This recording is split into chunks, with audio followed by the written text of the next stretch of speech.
ठीक है। तो लास्ट क्लास में हमने क्या पढ़ा था? एलवीएम पढ़ लिया था। अब आज हम 2-3 छोटी-छोटी कमांड्स पढ़ेंगे, जैसे टार कमांड होगी, ठीक है? एक हम cron tab के बारे में पढ़ेंगे और एक हम पढ़ेंगे फाइंड कमांड के, ठीक है? तीनों ही बहुत काम की चीज़ें हैं। सबसे पहले देखते हैं टार के बारे में, जो कि बिल्कुल छोटी सी कमांड है, ठीक है? किसी ने यूज़ की हुई है पहले टार? आपने? ठीक। टार कमांड किस काम में आती है? आपकी कंप्रेस्ड फाइल्स बनाने के काम में आती है, ठीक है? जैसे जिप फाइल्स होती है आपकी, वो अगर आपको क्रिएट करनी है तो आप टार कमांड से क्रिएट कर सकते हैं। मल्टीपल फाइल्स एंड डायरेक्टरीज को आप कंबाइन करके एक सिंपल कंप्रेस्ड फाइल बना सकते हैं। अब कंप्रेस्ड फाइल बनाने के दो बेनिफिट्स होते हैं। पहले तो आप मल्टीपल फाइल्स एंड डायरेक्टरीज को कंबाइन कर सकते हो। दूसरा, जैसे ही आप उसको कंप्रेस करते हो उसका साइज कम हो जाता है, ठीक है? आपको पता है कि जिप फाइल का साइज कम होता है, जब आप उसको एक्सट्रैक्ट करते हो तो उसकी साइज बढ़ जाती है, ठीक है? यानी ओरिजिनल साइज में, ठीक है? यानी सेम सेट ऑफ डेटा को आप कंप्रेस करके उसकी साइज कम करके एक सिंगल फाइल में आप रख सकते हो आराम से, ठीक है? जैसे आपकी जो आईएसओ इमेज आती है वो भी एक तरीके से एक कंप्रेस्ड फॉर्मेट होता है, ठीक है? अगर आप उसको माउंट करके देखते हो तो उसमें बहुत सारी डायरेक्टरीज होती हैं, देन फाइल्स होती हैं, ठीक है? तो अगर टार के बारे में आप देखोगे, देखो टार, तो ये है क्या टार? अचीविंग आर्काइव, हाँ, ठीक है? यानी एक आर्काइव फाइल क्रिएट करती है। क्लियर? अब देखो इसके सिंपल से यूज देख लो। किसका आर्काइव? वही जिप फाइल को बोलते हैं, ठीक है? अब देखो पहले एक डायरेक्टरी क्रिएट करते हैं, जैसे एलएस करके चेक करते हैं। यहाँ पे डेटा डायरेक्टरी है, दिख रही है? ठीक है। अब मैं क्या करता हूँ, इस डेटा के बारे में चेक करते हैं, ls-lb डेटा। तो इसका साइज ऑलमोस्ट यहाँ पे कुछ शो कर रहा है। हम एक मान के चलते हैं 45 KB मान के चलते हैं, ठीक है? क्योंकि इसमें कुछ ब्लैंक फाइल्स एंड डायरेक्टरीज ही हैं, तो इसका ऑलमोस्ट साइज कितना होगा? 45 KB, ठीक है? अगर इसके अंदर का डेटा चेक करेंगे क्या है, तो ls और डेटा, तो इसमें देखो 2 फाइल्स एंड एक डायरेक्टरी है, ठीक है? अब मान के चलो इन तीनों को मुझे कंप्रेस करना है और एक सिंगल फाइल बनानी है, तो मैं क्या करूंगा? टार, अच्छा उससे पहले इसके ऑप्शन देख लो, टार हाइफन हाइफन, सॉरी। तो यहाँ पे जनरली जो हम ऑप्शंस यूज करने वाले हैं वो देखो कौन से होंगे।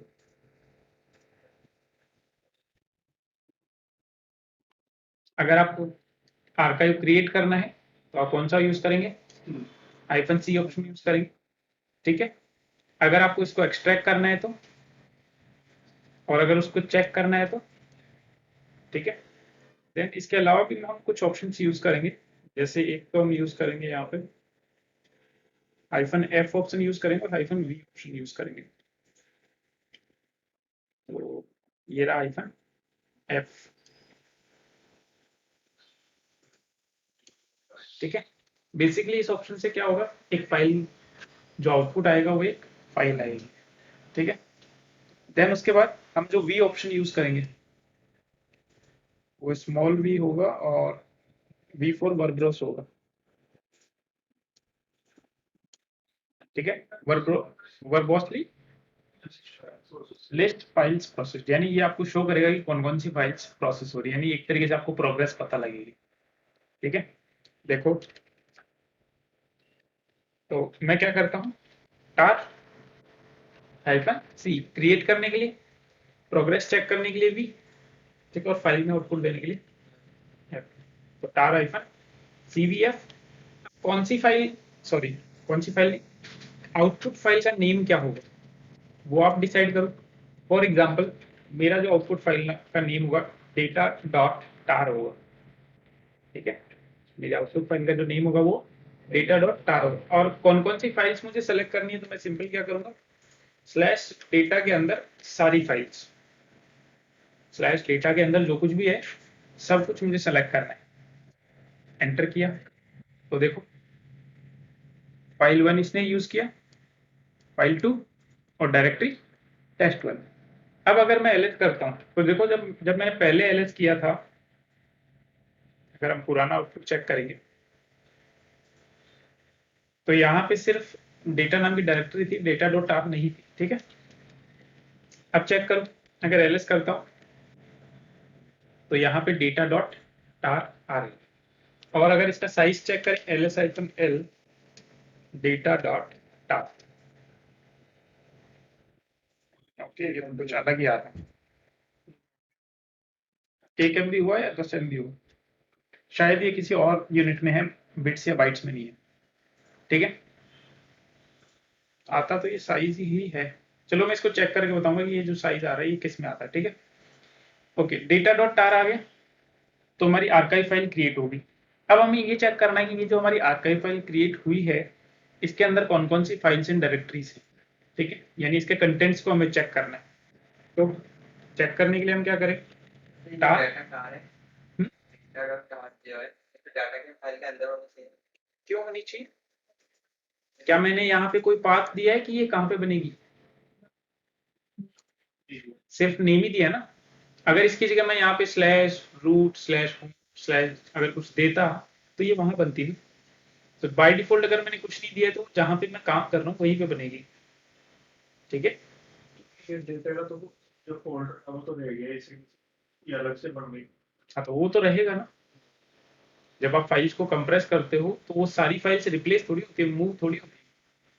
ठीक है, डेटा के अंदर अगर चेक करोगे तो डेटा के अंदर मिलेगा ना एलएस डेटा, वो तो वही है।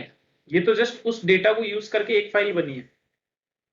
ठीक है, अब देखो अगर कंटेंट चेक करना है तो टार हाइफन टी, चलो चेक करते हैं किसका कंटेंट चेक करना है, डेटा डॉट टार। क्या कह रहा है, अच्छा सॉरी, नहीं उसके बाद भी एक और ऑप्शन ये एरर राइट दिखा रहा है।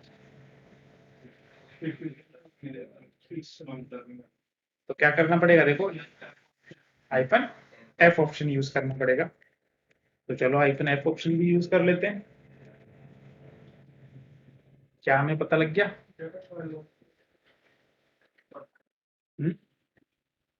क्लियर हो। और अगर यहाँ पे एफ भी यूज कर लोगे, सॉरी वी भी यूज कर लोगे तो आपको उसकी एक्स्ट्रा डिटेल्स भी मिल जाएगी। ठीक है, जैसे परमिशंस हो गई, ऑनर हो गया, ग्रुप हो गया, ये सारी परमिशंस भी आपको देखने मिल जाएंगी। ये क्लियर हो। तो अब मैं क्या करता हूँ, इसको एक्सट्रैक्ट करके दिखाता हूँ आपको। तो सबसे पहले एक डायरेक्टरी बनाते हैं और इसको फॉर एग्जांपल आर्काइव नाम से ही बना लेते हैं। ठीक है, आर्काइव नाम से डायरेक्टरी बना ली। अब हम एक्सट्रैक्ट करने वाले हैं किसको, हाइफन एक्स, प्रोग्रेस के लिए वी और हाइफन एफ। देन उसके बाद किट को एक्सट्रैक्ट करना है, डेटा डॉट टार को कहाँ पे एक्सट्रैक्ट करना है, स्लैश में आर्काइव करके। ठीक है, ओके, थोड़ा सा सिंटेक्स उल्टा कर दिया हमने, डेटा डॉट टार लास्ट में है, स्लैश आर्काइव के अंदर एक्सट्रैक्ट करना है, किसको एक्सट्रैक्ट करना है, डेटा डॉट टार।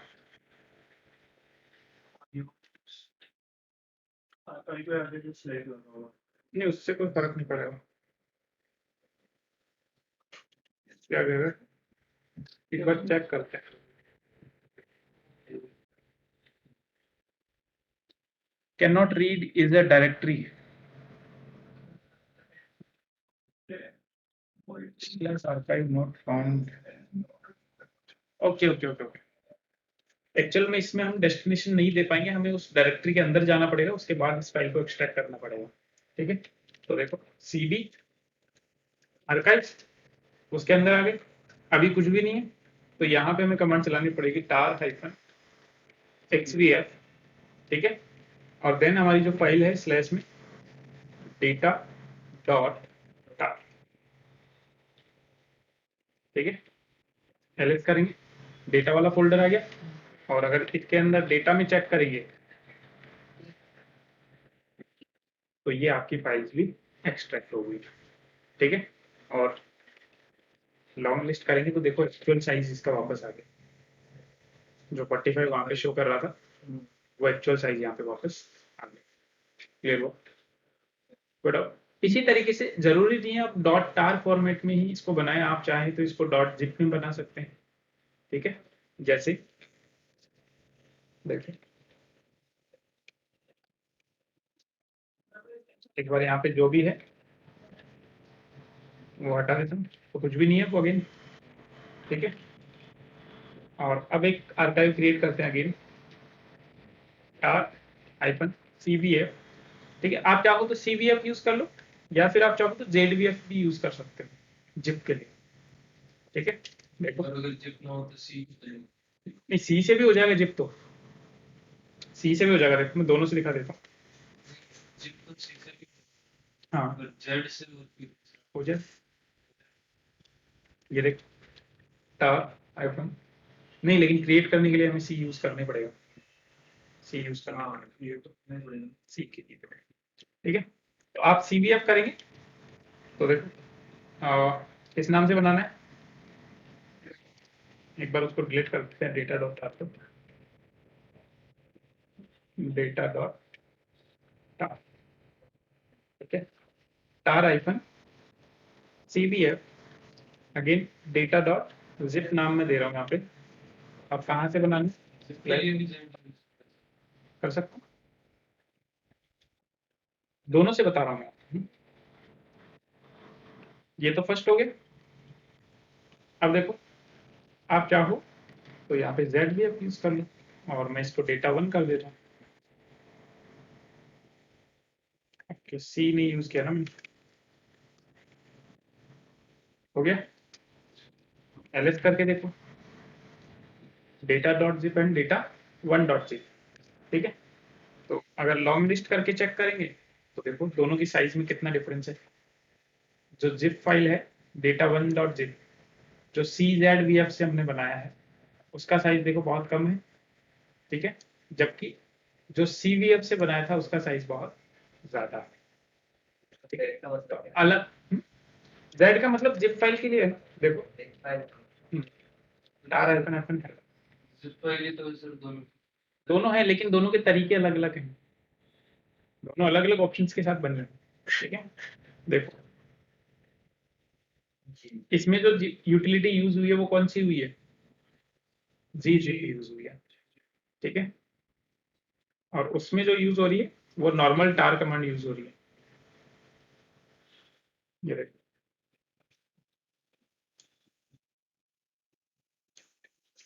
ठीक है, तो इसका फर्क है, तो साइड सी से कम हुआ है।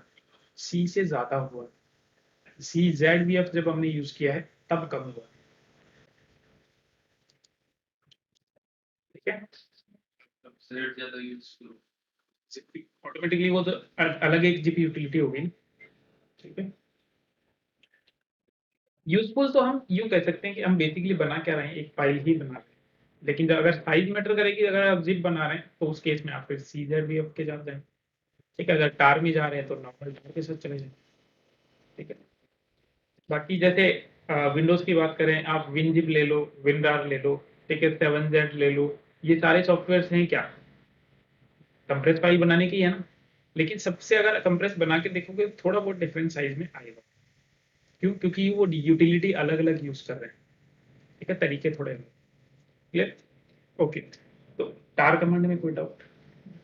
Simple CVF, ZVF, XVF, TVF। ठीक है, ये ऑप्शन हमें यूज करने हैं। ओके, उसके बाद नेक्स्ट जो हमारी कमांड हमें देखनी थी, या कमांड क्या कहेंगे वो एक, हाँ चलो पहले कमांड ही देख लेते हैं।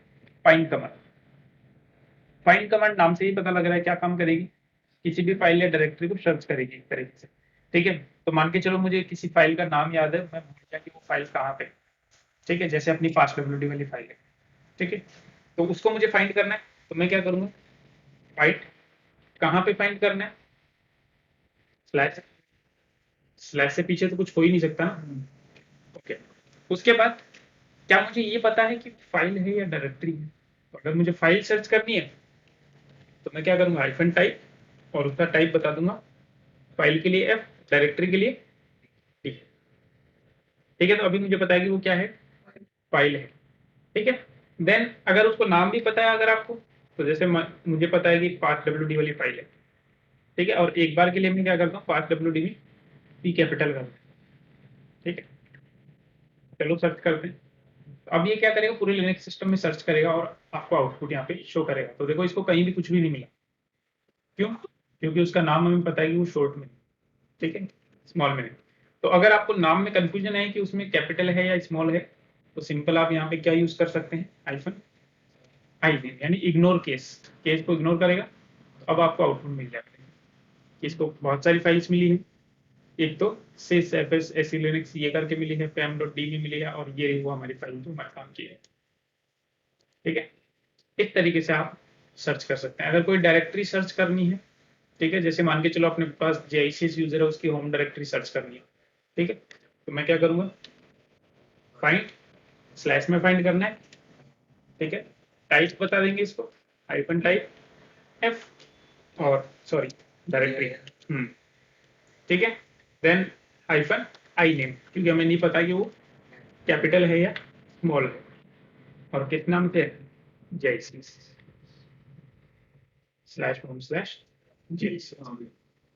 ठीक है, बिना टाइप बिना टाइप की दोनों चीजों को मैच करने की कोशिश करेगा, यानी जब आप टाइप नहीं दोगे तो ये आपकी जो मेल बॉक्स फाइल है उन सबको भी मैच करेगा। देखो, तो इस बार इसने मेल बॉक्स फाइल भी शो करी है और होम डायरेक्टरी भी शो करी है, यानी फाइल और डायरेक्टरी दोनों ही शो करी है। और अगर इसकी जगह हम हाइफन टाइप में एफ लिख देते तो सिर्फ आपकी मेल बॉक्स फाइल आती। ठीक है, इसमें और भी काफी सारे ऑप्शंस हो सकते हैं, जैसे आप इसमें फाइल्स जो 5 मिनट पहले क्रिएट हुई थी, फाइल्स जो 5 मिनट पहले मॉडिफाई हुई थी, फाइल्स जो 5 मिनट पहले एक्सेस करी गई थी, ऐसे करके भी आप चेक कर सकते हो फाइल्स को। ठीक है, उसके लिए भी काफी सारे ऑप्शंस होते हैं, जैसे अगर आप नंबर ऑफ डेज में देखना चाह रहे हो, ठीक है, अगर आप अपना आउटपुट नंबर ऑफ डेज में देखना चाह रहे हो तो देखो,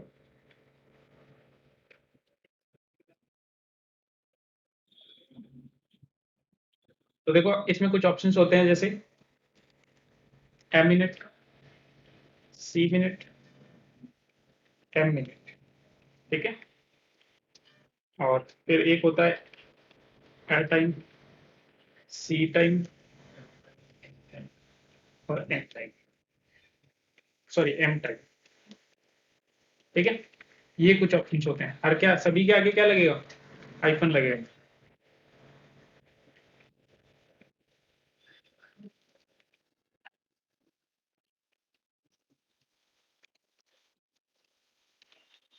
अब ये जो मिनट वाले हैं, तो ए का मतलब होता है यहाँ पे एक्सेस।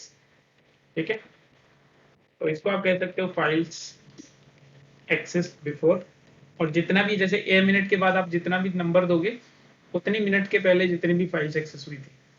ठीक है, और उसके बाद इक्वल टू, इसमें क्रिएटेड, ठीक है, फाइल्स क्रिएटेड बिफोर, तो ये जो है ये सारा मिनट्स में है ना,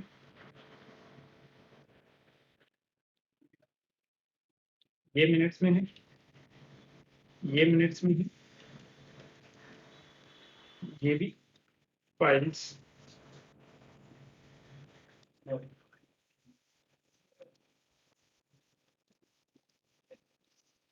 ठीक है, और ये जो है ये सारे डेज में सेम है, लेकिन किस चीज में है, डेज में, यानी जो जितने दिन पहले की एक्सेस हुई थी, आप जो नंबर ऑफ डेज डिफाइन करेंगे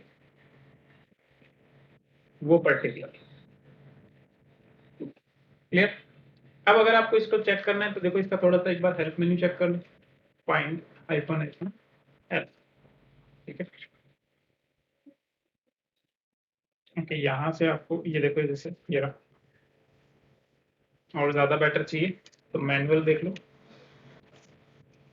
ठीक है, और डायरेक्टली एग्जांपल्स देखना तो आप यहाँ से एग्जांपल्स लिखिए, एग्जांपल्स पे आते। ठीक है, जैसे देखो काफी तरीके से फाइंड कमांड एक छोटी सी कमांड नहीं, बहुत बहुत सारे ऑप्शन है इसमें। सर लोकेट हम्म? लोकेट लोकेट का मुझे आइडिया, ठीक है। लेकिन फाइंड कमांड की अगर आप बात करोगे तो फाइंड कमांड में ऑप्शंस बहुत सारे, यानी आप अपने जो आपका जो आउटपुट होगा आप उसको कई तरीके से फिल्टर कर सकते हो, बहुत सारे वेज है इसमें। जैसे ये देखो, ये ए मिनट लिखा था हमने, files was last access less than more than और exactly n मिनट ago, यानी 5 मिनट पहले, 5 मिनट बाद, या एग्जैक्टली 5 मिनट, ठीक है। ऐसे ही एन न्यूअर, इसमें क्या होगा, time of the last access of the current file is more recent than of the last data modification of the reference file. ये ए टाइम अभी मैंने बताया, नंबर ऑफ डेज होता है ये देखो 24 आवर्स को बाय डिफॉल्ट एक दिन का होता है, आप जितना दोगे उतना 24 से मल्टीप्लाई होता जाएगा, देखा हुआ ना, देखो ये n इंटू 24, ठीक है। ये अगेन मिनट में आ गया, सी टाइम अगेन उसमें आ गया n इंटू 24 में, नंबर ऑफ डेज में, ठीक है। अगर आपको एम्प्टी फाइल्स पता करनी है तो सिंपल एम्प्टी लिखोगे हाइफन एम्प्टी, तो सारी एम्प्टी फाइल्स आ जाएगी, जैसे फाइंड स्लैश हाइफन एम्प्टी लिखो, सारी फाइल्स आ जाएगी जो एम्प्टी है, ठीक है।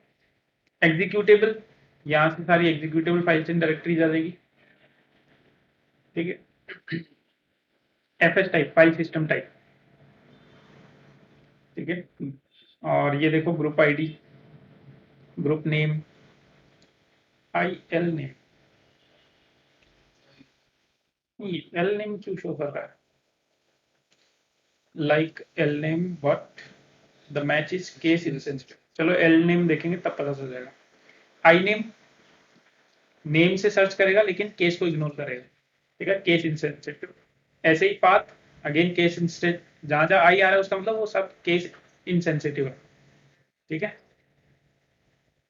लिंक हो गया एल नेम, ये देखो ये रहा, अच्छा एल नेम मतलब वो लिंक से सर्च करेगा, file is a symbolic link, ठीक है।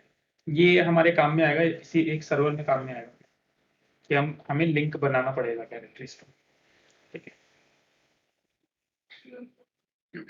एम मिनट हो गया, एम टाइम हो गया, नेम हो गया। ये न्यूअर फिर से आ रहे हैं, नो ग्रुप नो यूजर, यानी वो फाइल्स जिनका ना तो कोई ग्रुप है ना फाइल है, यू सॉरी ना ओनर है, ठीक है। किसी पाथ के हिसाब से हम सर्च कर सकते हैं, परमिशन के हिसाब से सर्च कर सकते हैं, किसी जिस फाइल पे 755 की परमिशन लगी है वो सारी पता लग जाए तो वो आप पता कर सकते हो, ठीक है।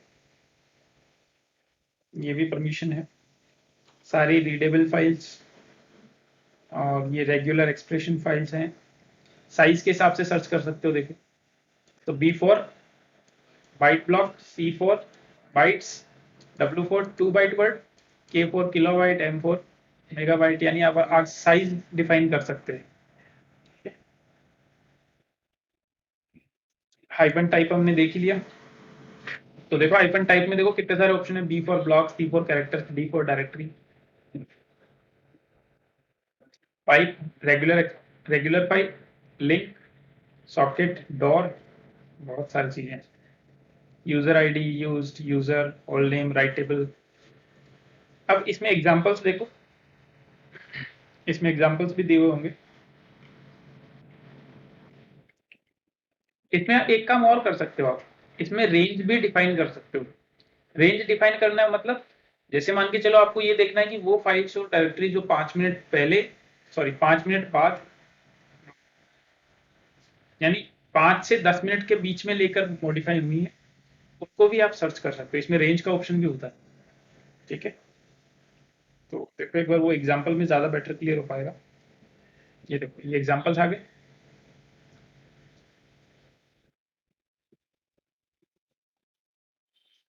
ये देखो परमिशन से सर्च करना है, फाइंड हाइफन परमिशन, और जो भी आप परमिशन दोगे उससे आप सर्च कर सकते हो, ठीक है। तो इस तरीके से भी आप सर्च कर सकते हो और इस तरीके से भी आप सर्च कर सकते हो, यानी सिंबॉलिक और एब्सोल्यूट दोनों मेथड्स की परमिशन से आप सर्च कर सकते हो। जो रेंज में आपको दिखाना चाह रहा हूँ,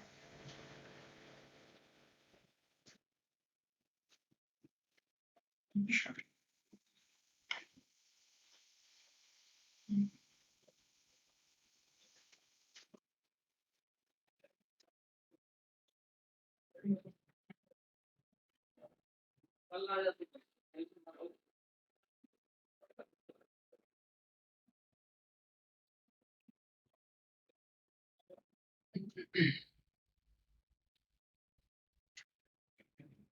शायद एग्जाम्पल भी नहीं है, चलो हम ऐसे ही कोशिश करते हैं। देखो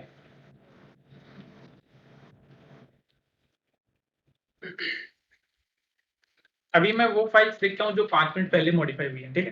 तो मैं कह रहा हूँ फाइंड स्लैश, ठीक है, और हाइफन m मिनट, और यहाँ पे मैंने लिखा फाइल। तो ये उन सारी फाइल्स को सर्च कर रहे हैं जो 5 मिनट पहले मॉडिफाई हुई, ठीक है। अगर क्रिएटेड देखते हैं कि वो फाइल जो क्रिएट हुई है, हाइफन c मिनट किया, तो ये देखो ये वाली फाइल्स क्रिएट हुई। हम एक फाइल क्रिएट करते हैं, टच टेस्ट, टेस्ट तो ऑलरेडी है, टेस्ट 1, ठीक है। और यहाँ पे मैं देता हूँ फाइंड, और अभी करंट डायरेक्टरी में सर्च करते हैं, ठीक है। और यहाँ पे मैंने लिखा हाइफन c मिनट और 10 लिखा। हाँ, डॉट का मतलब करंट डायरेक्टरी, स्टार से ऑल, ठीक है। और अगर आपको करंट डायरेक्टरी में करना हो, जैसे आप चाहते हो कि आप यूं सेलेक्ट करो कि करंट डायरेक्टरी की सारी फाइल्स, तो डॉट स्लैश स्टार, ठीक है। डॉट का मतलब करंट डायरेक्टरी और स्लैश का मतलब इसके अंदर, स्टार मतलब ऑल, ठीक है। इस तरीके से जो भी हम जहाँ भी काम करते हैं नहीं, स्लैश की जगह मतलब, डॉट का मतलब करंट डायरेक्टरी का मतलब हो जाता है, स्लैश मतलब अब करंट डायरेक्टरी के अंदर, आप मतलब हाँ वो स्लैश नहीं है, ठीक है। मतलब डॉट यहाँ पे क्या काम करता है, जैसे मान के चलो फॉर एग्जांपल अगर मैं स्लैश डेटा में होता, अगर मुझे स्लैश डेटा का सारा डेटा सेलेक्ट करना होता तो मैं क्या लिखता, स्लैश डेटा स्लैश स्टार, ठीक है। तो जस्ट मैं डेटा की जगह करंट डायरेक्टरी रखने के लिए डॉट लगा रहा हूँ, ठीक है। बाकी ये स्लैश स्टार उसकी वजह से आ रहा है, ठीक है। तो यहाँ पे हमारी फाइल आई नहीं है, तो एक बार इसको यहाँ पे ओहो, रुको भाई रुको, डेटा के अंदर चल, एलएस किया, टच टेस्ट, और find dot hyphen c minute आ गया। लेकिन अगर यहाँ पे प्लस यूज करते हैं तो नहीं आता है, इसमें माइनस प्लस का कुछ होता है। एक मिनट रुको, मुझे याद कर लेते, यानी रेंज भी इसी तरीके से आती है कि एक जगह हम प्लस और एक जगह हम माइनस देते हैं।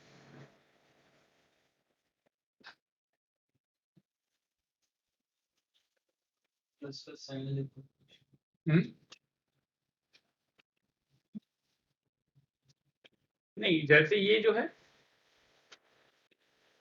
ये सभी शो कर रहा है,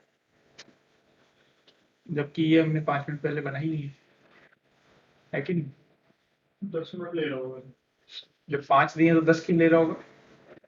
नहीं, इसके पीछे कोई लॉजिक है। जैसे अगर मैं यहाँ पे -1 कर दूं, -1 कर दूं, तो अगर उस फाइल को जैसे ही 1 मिनट से ज्यादा होगा, देखो वो नहीं आ रही ना।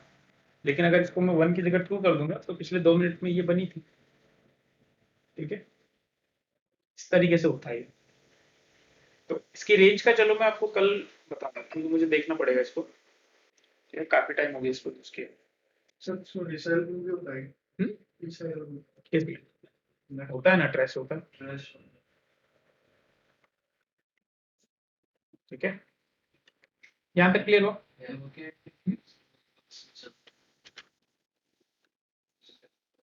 लोकेट है ना, कमांड तो है।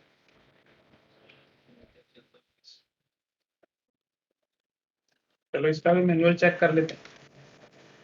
ये लोकेट में क्या है, मैंने कभी यूज किया नहीं, फाइंड फाइल्स में नहीं, शायद ये ओनली फाइल के लिए काम आता है। इसमें डायरेक्टरी का ऑप्शन, क्योंकि इसमें स्पेसिफिकली मेंशन किया है ना,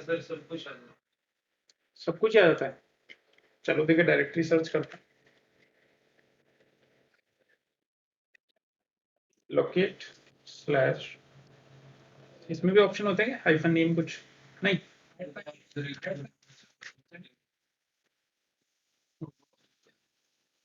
क्या आउटपुट आया इसमें स्लैश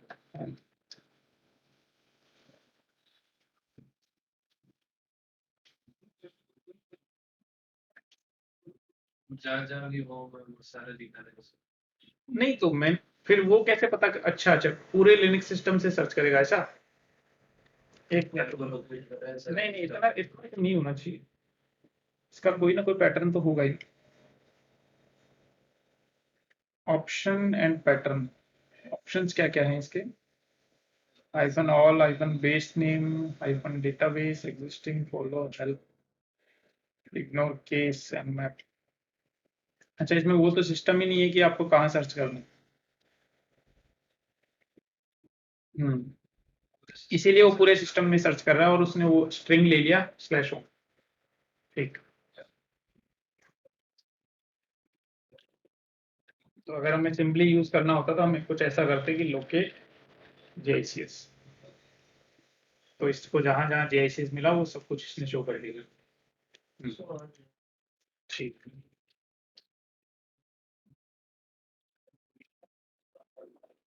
फाइंड कमांड में ऐसा नहीं है, फाइंड कमांड में हम इसको फिल्टर कर सकते हैं बहुत सारे ऑप्शंस के साथ, ठीक है। और तो फाइंड हो गया और टार हो गया। नेक्स्ट आता है cron टैब। cron टैब किस काम में आता है? जॉब शेड्यूलिंग के काम में आता है। जैसे मान के चलो कुछ कमांड्स है जो आपको डेली चलानी पड़ रही है, डेली बेसिस पे आपको चलानी पड़ रही है। फॉर एग्जाम्पल ls हो गया, डेट हो गया, ठीक है, ये कमांड्स आपको डेली बेसिस पे चलानी पड़ रही है। तो आप क्या कर सकते हो, cron टैब की मदद से उस जॉब को शेड्यूल कर सकते हो, यानी वो किसी फिक्स टाइम पे ऑटोमेटिकली वो काम हो जाएगा, ठीक है। जनरली cron टैब का यूज होता है बैकअप्स के लिए, ठीक है। पहला चीज तो हो गया बैकअप। दूसरा, अगर आपको लिनक्स सिस्टम में ऑटोमेशन करना है, ठीक है, उस टाइम पे आपको इसकी जरूरत पड़ेगी टैब की। यानी कोई भी टास्क आपको ऑटोमेटिक करवाना है, यानी वो टास्क जो आपको रिपीटेडली करना पड़ता है, ठीक है, तो आप उसको ऑटोमेट करवा सकते हो cron टैब की हेल्प से, ठीक है। तो जनरली इसका मेजर यूज बैकअप्स में होता है, ऑटोमेशन। तो जैसे बैकअप करना मैं आपको सिखाऊंगा, तो वहां पे हम दो तीन चीजें यूज करेंगे। जैसे एक तो टार का यूज करेंगे ताकि हमारी जो बैकअप फाइल होगी वो कंप्रेस्ड फाइल होगी, ठीक है। दूसरा, cron टैब यूज करेंगे जॉब शेड्यूल करने के लिए, ठीक है। और उसको ऑटोमेट करने के लिए हम यूज करेंगे बैश स्क्रिप्टिंग, ठीक है। तो ये तीन चीजें मिला के हम एक बैकअप स्क्रिप्ट कंप्लीट तैयार करेंगे, जिससे क्या होगा कि जैसे हम डिसाइड करेंगे कि डेली बेसिस पे, वीकली बेसिस पे, मंथली बेसिस पे, ईयरली बेसिस पे जिस हिसाब से भी बैकअप होना चाहिए, तो वो उस पर्टिकुलर ड्यूरेशन पे ऑटोमेटिक सिस्टम का बैकअप कर रहेगा, ठीक है। तो ये हम कर पाएंगे। तो ये हम कैसे कर पाएंगे? cron टैब की हेल्प से, इसकी हेल्प से, cron टैब की हेल्प से। अब cron टैब क्या करता है, एक लिस्ट मेंटेन करता है, ठीक है। जो हम जॉब शेड्यूल करते हैं उसकी एक लिस्ट मेंटेन करता है, जिसको हम बोलते हैं cron टेबल। क्या बोलते हैं? cron table. और जो टास्क आप शेड्यूल करते हो उनको हम बोलते हैं cron जॉब्स, ठीक है। यानी वो एक तरीके से cron टैब की जॉब होगी, तो उसको हम सिंपल बोलते हैं cron जॉब। और cron टैब का पूरा मतलब ही cron टेबल है, उसी को शॉर्ट करके इसको cron टैब बताया गया, ठीक है। तो इसका सिर्फ काम इतना सा होता है, ये शेड्यूल करता है, ठीक है। यानी आप कोई कमांड्स लिखते हो तो वो ऑटोमेटिकली किसी फिक्स टाइम पे चल जाती है, ठीक है। तो देखो मैंने लिखा cron टैब और एंटर किया, तो देखो क्या कह रहा है, ऑप्शन शो कर रहा है। क्यों? क्योंकि हमने इसमें कोई भी ऑप्शन यहाँ पे नहीं दिया। cron टैब जो होती है, इसमें आप यूजर नेम डिफाइन कर सकते हो, किसी यूजर की cron टैब को एडिट कर सकते हो, लिस्ट कर सकते हो, डिलीट कर सकते हो, प्रॉम्प्ट करा सकते हो, ठीक है। देन उसके बाद एसी लिनक्स कॉन्टेक्स्ट, ये मैं आपको जब इसके अगला टॉपिक हम एसी लिनक्स पढ़ेंगे तब बताऊंगा, ठीक है। और ये cron टैब का वर्जन और प्रिंट करने के लिए है, देन ये डिबगिंग एनेबल करने के लिए, और ये दोनों हमारे काम के लिए, ठीक है। अब देखो, सबसे पहले अगर आपको किसी भी करंट यूजर की cron टैब देखनी है, ठीक है, तो सिंपल आप क्या लिखेंगे, cron टैब लिखेंगे, और उसके बाद लिस्ट करना है तो आप -l लिखते हैं। जैसे अभी हम कौन से यूजर से लॉगिन है, रूट से लॉगिन है, तो सिंपल अगर मैं लिखता हूँ cron tab -l, तो ये क्या करेगा, मेरे करंट यूजर की जो भी cron tab होगी उसको शो कर देगा। तो अभी तक हमने कोई भी cron जॉब शेड्यूल नहीं कर रखी, तो यहाँ पे क्या कह रहे हैं, नो cron tab फॉर, ठीक है, कि करंट यूजर के लिए कोई भी cron tab नहीं। लेकिन अगर हमें cron tab बनानी है तो cron tab बनाने के लिए हमें इसका सिंटेक्स पता होना चाहिए, ठीक है। तो देखो, अगर मैं एडिट करना चाह रहा हूँ तो मैं लिखता हूँ cron tab -e, ठीक है, कुछ भी नहीं पता चल रहा, फाइल तो आ गई भाई, इसकी जो cron tab की फाइल थी वो तो आ गई, लेकिन हमें पता कैसे लगेगी कि हमें लिखना क्या है, वो तो समझ में आना चाहिए, ठीक है। तो आइदर अगर आपको पता है बहुत अच्छी बात है, नहीं पता है तो आपके पास एक हेल्प होती है यहाँ पे, आप कैसे ले सकते हैं, आइदर तो आप मैनुअल चेक कर लें, ठीक है, देखो, और एक इसमें फाइल भी होती है, ठीक है। यहाँ पे शायद वो मेथड नहीं दिखाएगा, यहाँ पे नहीं दिखाएगा, ठीक है। तो आप फाइल चेक कर सकते हो, और सारी कॉन्फ़िगरेशन फाइल्स कहाँ होती है, ईटीसी में। तो आप सिंपल क्या करो, कैट या फिर विम से ओपन कर लो एक बार, विम /etc/cron tab, और यहाँ पे आपको वो जो आपको चाहिए वो मिल जाएगा, मतलब वो सिंटेक्स जो आपको यूज करना है, ठीक है। तो सिंटेक्स में देखोगे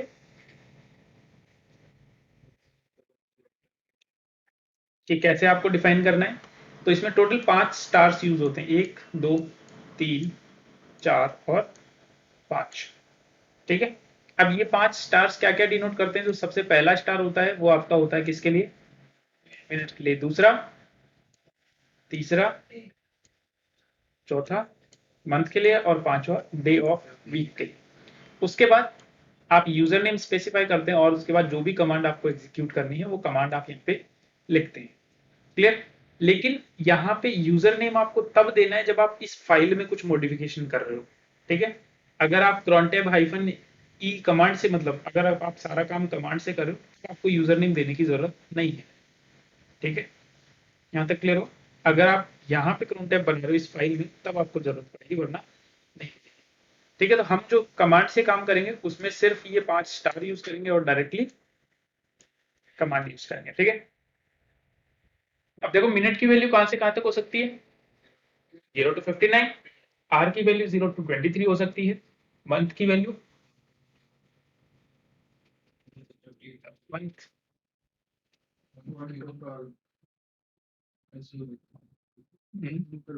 वो डे ऑफ मंथ, महीने तो 12 ही होते हैं ना, हम्म? महीने तो 12 ही होते हैं, ठीक है। तो डे ऑफ मंथ इसकी वैल्यू हो सकती है 1 to 31, देन मंथ की वैल्यू 1 to 12 हो सकती है, और डे ऑफ वीक 0 to 6 हो सकती है, जहां पे 0 and 7 दोनों के दोनों संडे कंसीडर किए जाते हैं, ठीक है। तो मंथ में और डे में आप चाहो तो नंबर्स दे सकते हो, आप चाहो तो इस तरीके से 3 वर्ड्स में स्पेसिफाई कर सकते हो, क्लियर, ओके, ये समझ में आ गया। अब यहां से आपको ये भी समझ में आ जाना चाहिए कि अगर आपको कोई टास्क है जो डेली करना है, कोई टास्क है जो डेली करना है, तो सिर्फ आपको इन 2 से मतलब है, बाकी 3 से मतलब ही नहीं है। क्यों, एक तरीके से आप यहाँ पे क्या करोगे, टाइम बता दोगे कि 10 बज के इतने मिनट पे, 11 बज के इतने मिनट पे, तो डेली जैसे ही वो टाइम होगा ऑटोमेटिकली वो टास्क क्या होगा, रिपीट हो जाएगा, ठीक है। उसके बाद अगर आपको कोई काम है जो एवरी मंथ करना है, हर महीने कराना है, तो आप इस चीज को मॉडिफाई करें, थर्ड को। तो जो जो चीजें आप मॉडिफाई करेंगे उनकी जगह वैल्यू लिखेंगे, जो नहीं करेंगे उनकी जगह पे स्टार लिखेंगे, ठीक है।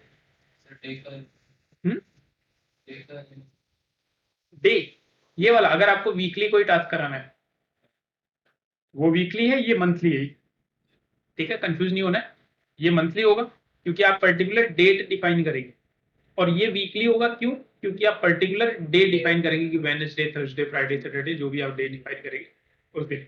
और अगर आपको ईयरली कोई टास्क कराना है तो हम इसे मॉडिफाई करेंगे, ठीक है। यहाँ तक कोई डाउट। अब मान के चलो मुझे वीकली कोई टास्क करवाना है, तो मैं सिर्फ 3 चीजों को मॉडिफाई करूंगा, एक तो इसको और 2 ये। भाई मैं डे बताऊंगा तो उस डे को टाइम भी तो बताना पड़ेगा, ऐसे ही कुछ अगर डेली करवाना है तो इन दोनों को मॉडिफाई करेंगे, अगर मंथली कराना है तो इन तीनों को मॉडिफाई करेंगे, और अगर ईयरली करवाना होगा तो इन चारों को मॉडिफाई।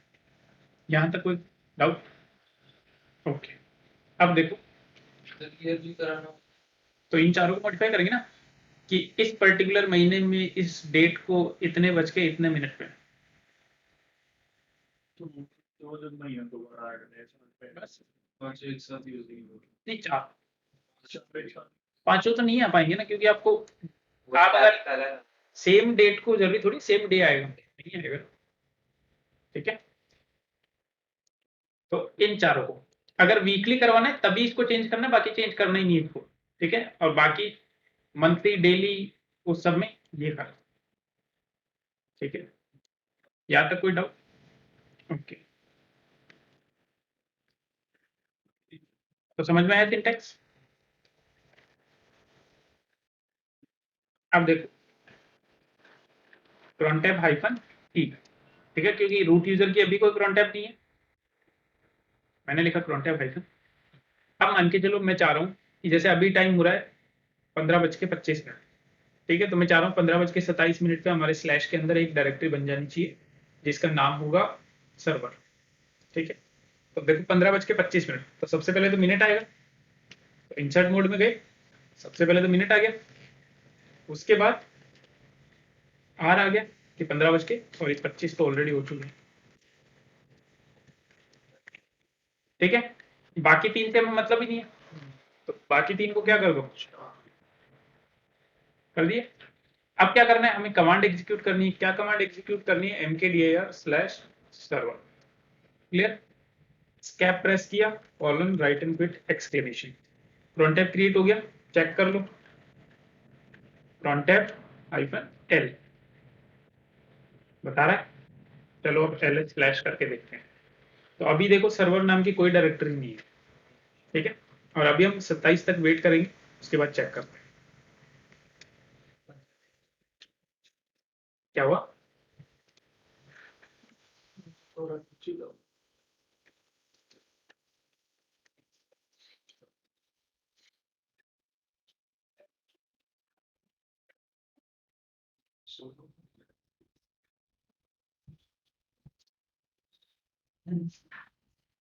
देखो 27 हो गए, चेक करो। ठीक है, इसी तरीके से आप जॉब को शेड्यूल कर सकते हो। अब यानी आप अगर मान लो ये डायरेक्टरी मैंने डिलीट भी कर दी, तो कल जैसे ही ये टाइम होगा ऑटोमेटिकली क्रिएट हो जाएगी। ठीक है, किसको हटा दो crontab, तो रोज नहीं बनती जाएगी। बिल्कुल रोज नहीं बनेगी। जल्दी सर्वर सर्वर दोबारा मिल जाएगा। दोबारा मतलब ओवरराइट होगी ना। नहीं लगी। ऐसे थोड़ी सा और वर्किंग फ्री का नहीं, वो क्यों होगा, आपने कुछ दिया ही नहीं ना वो तो। बैकअप की तरह है। ठीक है, तो वो तो मैं बैच स्क्रिप्टिंग में बताऊंगा कि जैसे मान के चलो, अब ऐसे तो क्या आपका जो बैकअप भी होगा, तो वो जो है ऐसे तो फिर पुराना बैकअप हटता जाएगा, तो हम क्या करेंगे वहाँ पे वेरिएबल्स का यूज करेंगे, तो वो चीजें ऑटोमेटिकली वेरी होती रहेगी। ठीक है, अब देखो ये क्लियर हुआ। अब मान के चलो ये crontab मुझे हटानी है। ठीक है, तो चेक करते हैं crontab हाइफन l, तो यहाँ पे तो crontab आ रहा है, इसको अगर हटाना है तो आप सिंपली क्या करेंगे, crontab हाइफन r, हट गया। ठीक है, चेक करो वापस, नाउ crontab फॉर दो तीन crontab साथ में बना सकते हैं। देखो नहीं बना तो सकते हैं, हटा नहीं सकते। फिर आपको फाइल में जाके हटाना पड़ेगा भाई। देखो जैसे ही आप मैं लिखता हूँ यहाँ पे crontab हाइफन p, तो यहाँ पे ये मुझे पाथ भी बता रहा है फाइल, तो उस फाइल को एडिट कर दो जाके। जैसे आप जो कहना चाह रहे हो कि मान के चलो फॉर एग्जांपल मैं जस्ट पर्पस के लिए इंसर्ट मोड,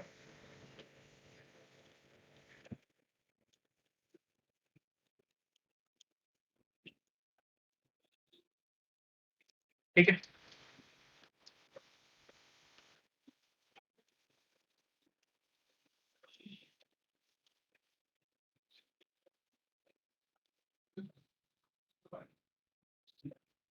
क्लियर? जैसे ये दो cron tab है, escape प्रेस किया, कॉलन राइट इनपुट एक्सक्लेमेशन, तो हमें पता लगा कि वो टेम्प में बनी है और cron tab डॉट कुछ नाम से बनी है, ठीक है? तो मैं क्या करता हूँ cd/tab ls किया, तो देखो बहुत सारी, ओके यहाँ पे फाइल होनी चाहिए थी,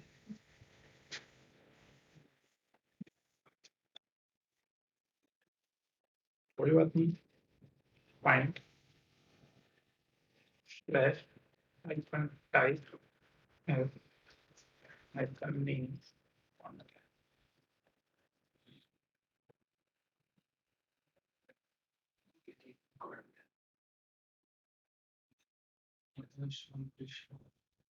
टेम्प में वो बनी थी फाइल, एक बार फिर से देखें, cron tab hyphen t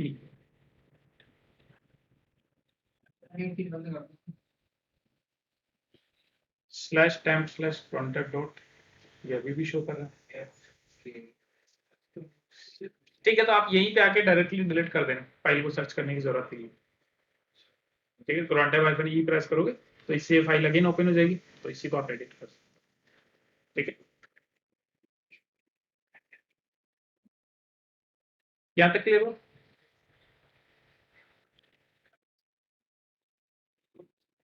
okay, अब ये तो होगी पर्टिकुलर इस यूजर के लिए, कि करंट यूजर के लिए। अगर मान के चलो आपको किसी और यूजर के लिए cron tab बनानी हो, ठीक है, तो आप वो भी बना सकते हो। कैसे? हमने हाइफन यू ऑप्शन देखा, तो आप सिंपल क्या करोगे, cron tab हाइफन यू, और जो यूजर है उसका नाम दे दो, जैसे JCS, ठीक है? और क्या करना है, देखना है उसकी cron tab, तो हाइफन एल ऑप्शन यूज कर लो, यही। अगर एडिट करना है तो हाइफन ई ऑप्शन यूज कर लो, ठीक है? मान के चलो ये बनाना चाह रहा है, तो सॉरी टाइम दे देते हैं, जैसे मान के चलो 33 50 और बाकी सब स्टार रख लेते हैं, और मान के चलो ये बनाना चाह रहे टच टेस्ट 11 से 20, और कहाँ पे बनाना चाह रहा है, स्लैश के अंदर, ठीक है? Skip colon right input exclamation, दोबारा चेक करते हैं, ठीक है? तो ये क्या बनाएगा, स्लैश के अंदर 11 to 20 फाइल्स बनाएगा, चेक करते हैं अभी।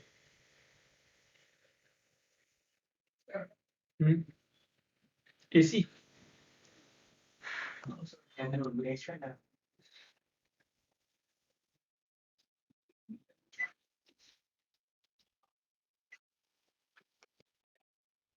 चलो 5 मिनट पीछे बन जल्दी से करने देगा।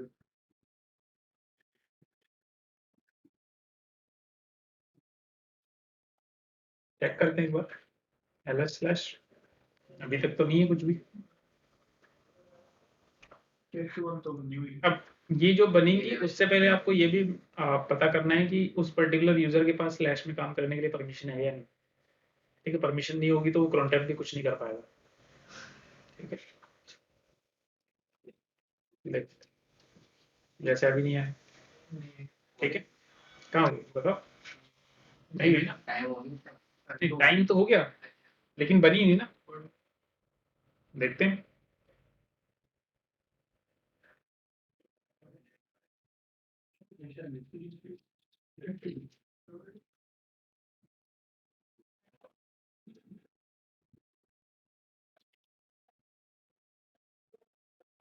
टच स्लैश टेस्ट 11, देख रहे, परमिशन ही नहीं है, ठीक है?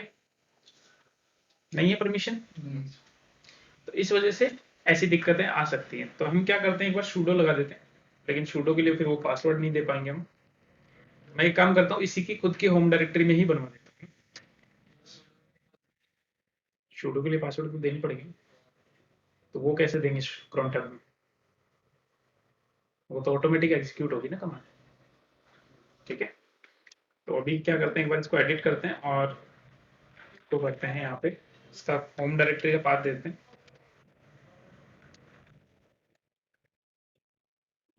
Slash home slash JCS slash test, ठीक है। और मिनट चेंज कर देते हैं,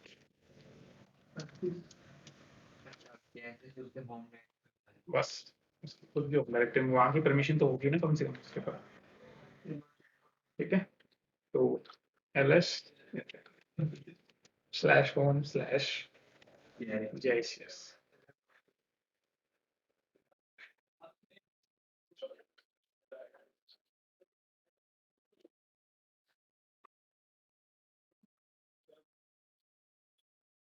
ओके टाइम, वेरी गुड। इसको क्या खुद की होम डायरेक्टरी की परमिशन भी नहीं है क्या?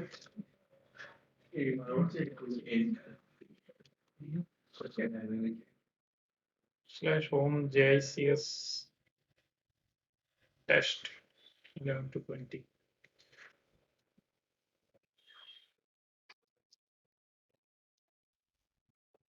15:35 बन गया। थोड़ा टाइम लगा, ठीक है। तो वो परमिशन होना जरूरी है, बाकी क्रोनटैब आप आराम से काम करेगा, ठीक है। आपको परमिशन का ध्यान रखना है। तो क्रोनटैब में कोई डाउट? क्रोनटैब का ज़्यादा बेटर यूज़ आपको तब समझ में आएगा जब हम लास्ट में बैश स्क्रिप्टिंग पढ़ेंगे।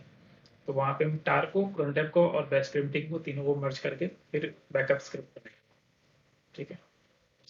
तो यहाँ तक कोई डाउट? क्लियर? सफिशिएंट टास्क के लिए।